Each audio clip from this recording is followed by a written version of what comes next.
Are you wondering how to create a flowchart in Excel? Well, you've come to the right video because today I'm going to be walking you through step by step all that you need to do to set one up and how to represent it so that it provides, the clear scope from the start to finish of your project or any other process that you are looking to define. So this will serve as a great graphical aid and it will help you to visualize the sequence of steps. So without further ado, let's get started. And I'm going to be giving you some formatting suggestions along the way as well. So do be sure to keep watching all the way through to the end because you don't know what you're going to pick up in this video. So what I would recommend, first and foremost, start from a blank Excel sheet. And what you want to do is click the Insert button on the ribbon at the top. And what we're going to be doing here is we're going to be creating our flowchart through the shapes functionality. So if you click this button here, you will see at the top all of your recently used shapes. And if you scroll down and have a little look, there is actually a flowchart section. And these have all of the different shapes that we're going to need. So if you highlight over each one, you'll get a bit of a description as to what each shape stands for. And I would recommend using each one purposefully. That's because anyone who accesses your flowchart or has any knowledge of flowcharts will understand what the shapes mean.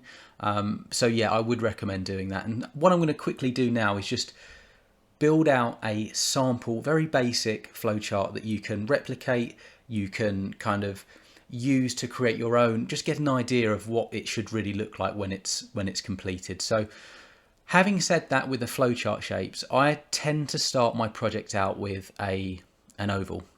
So I say start the project. As I say, it might not actually be a project, it might just be some process steps that you want to define. But what I've done here is I've just created an oval. And as you'll notice, I've got the grid lines on at the moment, and I will be showing you how to take those off in a moment and how to make it look a little bit greater on the eye. But I actually like to create the flowchart with the grid lines because you can do things like this. So as you've just seen there, I've actually just kind of I've put that starting point within the grid lines, and it just enables you basically to map everything out and just gives you, ensures everything's aligned, if you like. So this is going to be the start of the project. And what I'm going to do here, if you click on shape format, so when you select an item or a shape, if you then click shape format, it will enable you to change everything. So we're going to change things such as the colors. You can change the fill, the outline, and you can maybe even put some effects on as well. But I'm actually going to change it to a green for this particular step, and I would recommend you doing, using different colors to outline different aspects of your flowchart. So I'm going to add some text. So what I've done here is I've right clicked on my mouse. I'm going to put edit text and I'm going to put start the project, and I'm going to select all of this text, click on the home, and here on the text or font section, I'm just going to increase this to make this a bit bigger. Now I'm actually going to make that bigger, and this is and another thing you can do here, select the text and align it. I'm going to put it, in the center, and I'm just going to change the alignment basically. So there's our start the project. If I press Control C and Control V, we basically get a duplicate of that, whatever I've created. So naturally, we're going to want to put an end to the project here. So we've got a start and an end. And as I say, with the grid lines, you can kind of line it up here. We might have to, change that throughout, but I'm not going to try and get that perfectly lined up at this moment in time. We might change it. We might need more space. So we've got our start and our end. Obviously, that's the sequence of events. We need to basically plot what goes in between. So I'm working on a very basic project. I'm actually going to bring this down because I know I'm going to need some space. So I'm going to bring this down now. So what I want to basically do here is add another shape.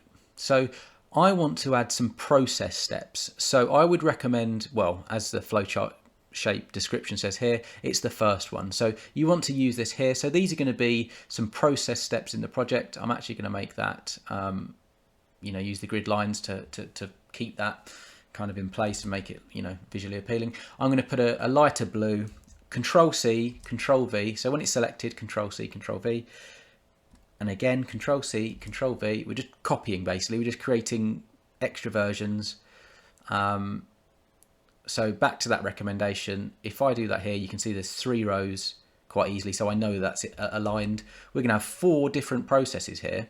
Now, in the context of this project, or this example, all of these are going to be, so I've right clicked on that and now I'm going to click edit text. This is going to be activity 1. So for your project, you might want to be, you will probably want to be a lot more specific. So let's change the alignment. So middle align, and we want to center as well. I probably should have done that on each of them to save me having to do this one by one, or I should have done it before the copy and paste, I should say. But if I now add the text, so, you know, this could be, I've got activities here. So this is activity 2, but this could be, you know, process 1, or this could be, you know, task 1. And obviously it depends what you're doing, what your project is, what you're trying to map. This could be anything from, yeah, any process in your project. So this could be something like pulling together the project charter, or you know, doing the project brief, or setting out or defining the business case. Maybe I'll put that in there actually. I'll just put define business case just as an example. That's, you know, one process that needs to happen in this project. So you do get the idea here. They're the kind of basics of the different processes. So let's just put another, I'll just put process 2 here. So that would probably be, in this example, would be task 3, 2, sorry, and this would be 3. And then you'd obviously make this bigger. I'm just going to make this all aligned, and then I'll show you some of the more different flowchart shapes that you're going to want to use. So that's, let's say this project has 4 different, you know, process tasks, etc. We want that to be 16. So just make sure everything's kind of aligned there. Now what you want to do is you want to show the sequence. So when you click on insert on the ribbon, on shapes, you'll notice that there's a lined section, and you basically want to select the connector, the elbow arrow. And if you do so I've selected that, you'll notice we've got some little, you know, points on the start of the project. And what we basically want to do here is just connect them to the different shapes. So we'll go again here. So shapes, we need the one-way connector elbow, and I'm left clicking again. And what I'm basically doing here is I'm just showing how the, you know, the process steps align back to, you know, how the flow basically of what's happening. So in this example here, all of the process steps are taking part at the same time. So I've just connected all of those, and if you select these lines, you can change the colors. You can, you know, you can make this look great, format it to however you like. So as I was mentioning there, all of these process steps are taking place at the same time. But what you could do is you could have process steps that, you know, follow on from one another. So if I do task, that wouldn't make sense as task 1, but let's just say this was, let's get rid of this. Let's whack this in here. Let's get rid of that. Let's put that here. And let's just put this one here, and let's just say this is process 2. So what I'd be doing here in this instance, I need to get rid of that line, is process 2 cannot take place until process 1 is complete.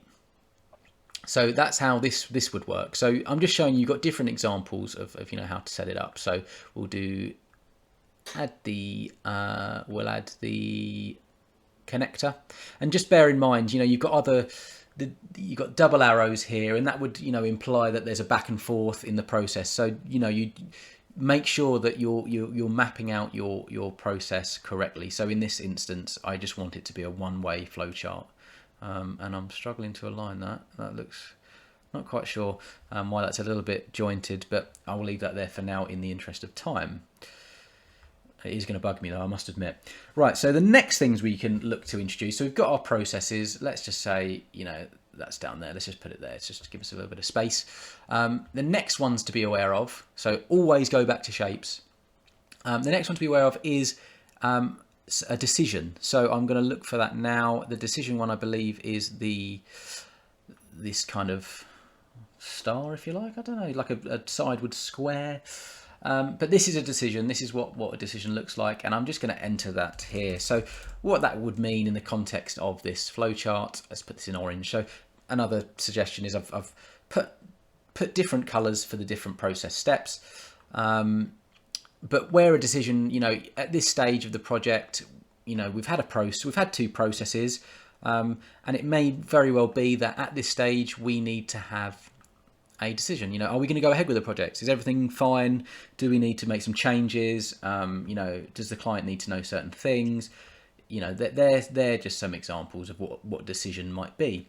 And off the back of that decision, we might need to create some kind of documentation or a report. So what you're looking for here is a document. So let's put that up here. So this could be a stakeholder. Let's have a stakeholder report as an example. Again, we want to change the color to something we don't have already. Let's put a gray in here.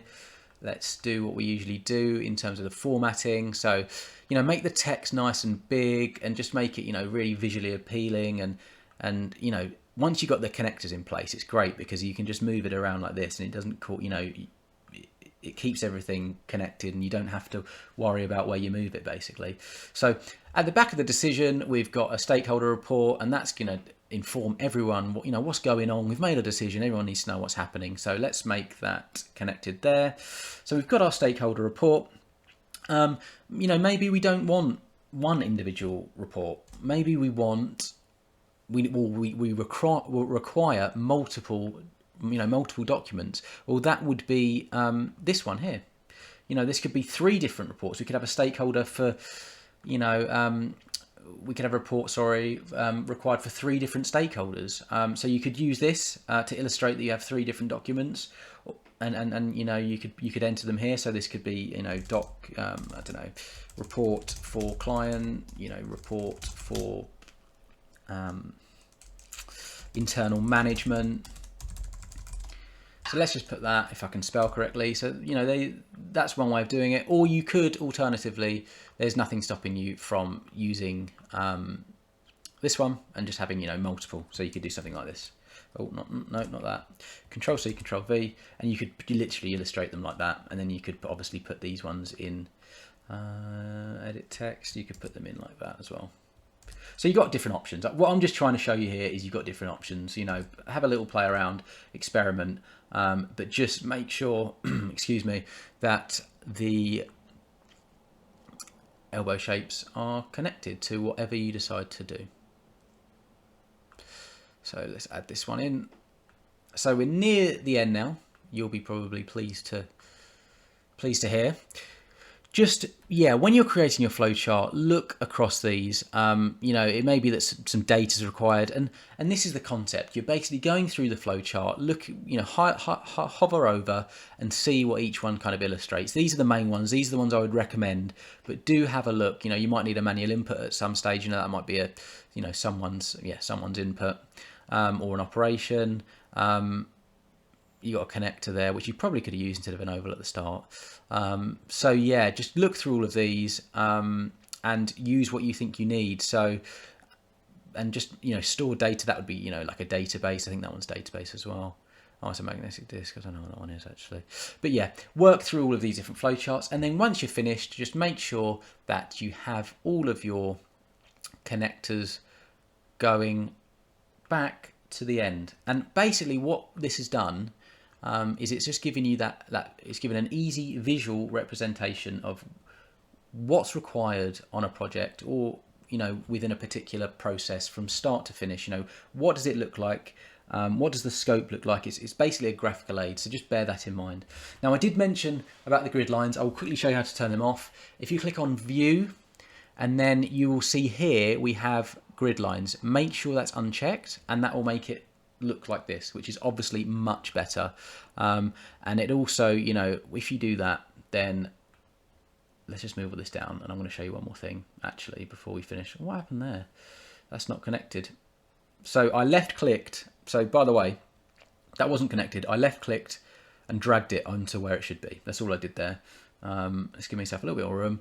Now, one other thing quickly before I finish, I promise this is going to be the end, is you can introduce things like text boxes to give this a title. So you could put here flowchart for project A, and you could obviously work your magic to make this look absolutely fantastic. Let's put this in bold. Obviously, whatever it is, put it in there. You've got this. You can right click, and then you can change the properties, the shape. You know, I don't actually want a box. I think that looks a bit, or on the outside, I think that looks a little bit naff. So what I've done there is just gone no line, and that's at the top there. I can add other details. You know, when was it? You know, good ones to use. When was this created? Who was it created by? So you know, created date, created by. And then you could put that in this column here if you wanted. So just bear that in mind. You might want to add this data as well, or these detail. So for any stakeholder that you share it with, you know, you might save it as a copy and send it to them, or you might share it with them via the share functionality in Excel.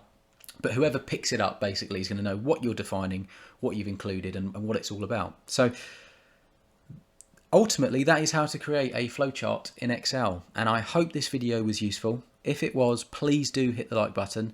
That tells me I should continue making videos like this. And if you got a lot of use out of it, then do subscribe to my channel, because you will be well, if you hit the bell notification as well, you'll be notified of when I release new videos, and you'll basically be able to see all of the different tutorials that I have on my channel as well. They're really useful for project management, so I would really recommend that. And the last thing to sign off before I do, I've also created a resource of different templates that you might need as a project manager. You will find a link to those in the description below. If you click that, you'll head over there and you can get those templates. I think there's 8 templates at the moment, all really, really useful that you can use straight away. So with that said, thanks for watching, and I hope you have an excellent day.